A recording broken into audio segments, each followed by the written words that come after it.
विज्ञान पथ विशेष के दूसरे सेशन में आप सभी का स्वागत है। नमस्कार, मैं देव सर विज्ञान पथ विशेष में आपको बताना चाहता हूं कि हमने विगत पिछले 10 दिन में लगभग इंस्टीट्यूट पर क्या क्या काम किए, विद्यार्थियों के लिए कैसे हितकारी रहे, क्या हमारी कमी रही और किस पर हम और भी काम करना चाहते हैं। जैसा कि हमने आपको बताया था, पिछली बार हमने रैंडम क्विज का आयोजन किया था। उसके बाद में हमने सब्जेक्टिव टेस्ट, इस टेस्ट को आयोजित बहुत अच्छे तरीके से करने के बाद में विद्यार्थियों तक हमने रिजल्ट भी पहुंचा दिया, उनको कॉपीज भी बताई। इस बार हमने इस बात का ध्यान दिया कि किस तरह से विद्यार्थी बोर्ड एग्ज़ाम में लिखें, स्कूल एग्ज़ाम में लिखें। प्रायोरिटी मेरी ये थी कि कॉम्पिटिटिव एग्ज़ाम के साथ साथ विद्यार्थियों को बोर्ड एग्ज़ाम में लिखना आना चाहिए, और उसमें हमारी टीम ने बहुत अच्छे से बच्चों को गाइड किया, बच्चों को सम्मानित किया गया। जिन बच्चों ने अच्छा परफॉर्म किया प्रोत्साहित हुए, जिन्होंने नहीं किया अच्छा परफॉर्म, हमने कोशिश की है कि अगले एग्ज़ाम में वो अच्छा कर सकें, उसके लिए मोटिवेट भी किया। हालांकि कुछ ऐसे विद्यार्थी ज़रूर होंगे जो इस कारण से परेशान खुद को महसूस कर रहे होंगे, लेकिन हमारी कोशिश है, हमारी टीम की कोशिश है कि आने वाले समय में इस तरह के विद्यार्थी हमारी टीम से, हमारे टीचर से लगातार बातचीत करते हुए खुद को मोटिवेटेड रख सकें। मुझे लगता है विज्ञान पथ में जो एक सबसे अच्छा काम किया गया इस बार, उस काम में विद्यार्थियों को एडवांस के पैटर्न पर टेस्ट कराया गया। यकीन मानिए, पूरा 11th क्लास विद्यार्थियों का निकल गया, लेकिन विद्यार्थी ने उस एटमॉस्फेयर पर पहली बार टेस्ट देने का काम किया जो कि एक्चुअली एनटीए कराएगा, एक्चुअली आईआईटी जेईई एडवांस में बच्चों को फेस करना होगा। कंप्यूटर पर पूरा एग्ज़ाम कराया गया, 2 सेशन में एग्ज़ाम हुआ, 3-3 घंटे का, 6 घंटे का बच्चों को एग्ज़ाम हुआ। फ्रस्ट्रेशन भी बच्चों को हुई। जब मैंने बच्चों से बात की बाद में, तो कहीं ना कहीं ये समझ में आया कि बहुत सारे बच्चे, कुछ भूख के कारण, कुछ बहुत देर तक बैठने के कारण, कुछ के सर में दर्द होने लग गया। एज अ पेरेंट्स मैं आप सभी को बताना चाहता हूँ कि हमें केवल बच्चों को यह नहीं सिखाना है कि वो एग्ज़ाम को अच्छे से दे, हमें यह भी सिखाना है कि वो एग्ज़ाम में एटमॉस्फेयर को अच्छे से फील कर सके। और ज़रा सोच के देखिए, आईआईटी जेईई एडवांस चाहता तो वो 2 पेपर 2 अलग दिन भी करा सकता था, वो एक ही दिन क्यों कराते हैं?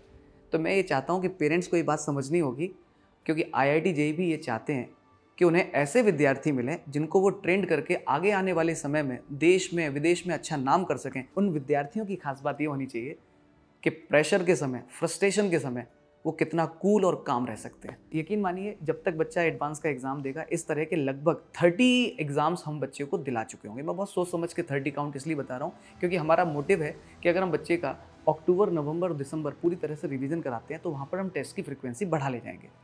और हाँ, ये बात भी ज़रूरी है कि जब तक विज्ञान पथ का खुद का लैब इस्टेब्लिश नहीं हो रहा है, तब तक बच्चों को हमने बाहर के लैब में भेजा था। उसका कारण भी ये था कि जब बच्चा एग्ज़ाम देगा एडवांस का एक्चुअली, तो उसको घर में लैब नहीं मिलता, उसको भी बाहर जाना पड़ेगा, तो उस एक्सपीरियंस को भी गेन करे बच्चा। यह भी हमारी प्रायोरिटी थी। हमने इस बात का भी ध्यान दिया इस बार कि इस बार होने वाले टेस्ट में नो सिलेक्शन, नो फीस का टैग उन विद्यार्थियों को मिल जाएगा जिनका परफॉर्मेंस अच्छा था। लेकिन कुछ विद्यार्थी जिनका सिलेबस नहीं हुआ था, लेट एडमिशन था, या बहुत सारी बातें थी, उनकी परफॉर्मेंस अगर ख़राब है तो उनकी निगेटिव परफॉर्मेंस को इस बार हम काउंट नहीं करेंगे।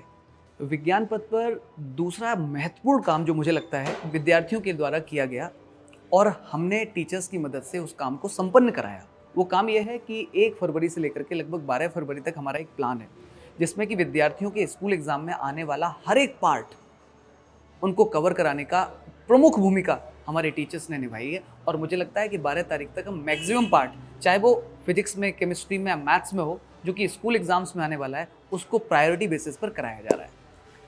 मैं आप सभी पेरेंट्स से एक सुझाव चाहता भी हूँ और एक सुझाव देना भी चाहता हूँ। अगर विद्यार्थी अपना डाउट क्लियर नहीं कर रहा है तो आप प्लीज़ उसे मोटिवेट कीजिए और हमारे संज्ञान में लेकर के आइए कि हाँ, यहाँ पर बच्चों के डाउट्स क्लियर नहीं हो पा रहे हैं। और यदि विद्यार्थी अपने डाउट्स क्लियर कर रहा है, अच्छे से कर रहा है, तो मुझे लगता है कि आपको मुझ तक ये बात पहुँचानी भी चाहिए कि सर, फैकल्टीज़ किस तरह के डाउट सेशन कवर कर रहे हैं, कैसे डाउट्स ले रहे हैं। जैसे कि आप देखेंगे हमारे यहाँ पर अभी आपको यहाँ पर भी लगातार डाउट सॉल्विंग बच्चे बैठे हुए और पढ़ते हुए दिखाई देंगे। हमारी कोशिश ये है, विज्ञान पथ में आपको बहुत ज़्यादा टीम टाम नहीं मिलेगा। विज्ञान पथ में आपको पूरी तरह से एक प्रोडक्ट मिलेगा, विद्यार्थी और टीचर की ज़रूरत को पूरा करता हुआ। विज्ञान पथ को लाने का मुख्य रूप से मेरा उद्देश्य केवल ये था कि अच्छे टीचर्स हों, विद्यार्थी के लिए बैठ कर के काम कर सकें, और कहीं ना कहीं विद्यार्थी को अच्छा इंसान बनाने के लिए जो भी महत्वपूर्ण काम है, उन कामों को करवाया जा सके। इसके अतिरिक्त इस पूरे वीक में हमारे द्वारा इस बात का ध्यान भी रखा गया कि पेरेंट्स के पास जो कंप्लेंट नंबर पहुंचाया गया था, जिसमें कि विद्यार्थी की कंप्लेंट पेरेंट्स कर सकते हैं, इंस्टीट्यूट की कंप्लेंट कर सकते हैं, जिसका कि सीधा एक्सेस मेरे पास रहेगा। उस पर भी बहुत सारे पेरेंट्स ने कंप्लेंट की और सुझाव दिए। अगर मैं बात करूं कमिंग वीक में जो मुझे काम कराने हैं उनमें, तो प्रमुख भूमिका हमारे कामों में ये है कि हम विद्यार्थियों के लिए एक तो गेम वाला डे एक दिन और हम करने वाले हैं। पिछली बार जो हमने गेम डे किया था, विद्यार्थियों ने बहुत अच्छे से उत्साहित होकर के उसमें पार्टिसिपेट किया। अगर इस तरह की एक्टिविटी इंस्टीट्यूट पर कराई जा रही है तो विद्यार्थियों को उसमें पार्टिसिपेट करना चाहिए।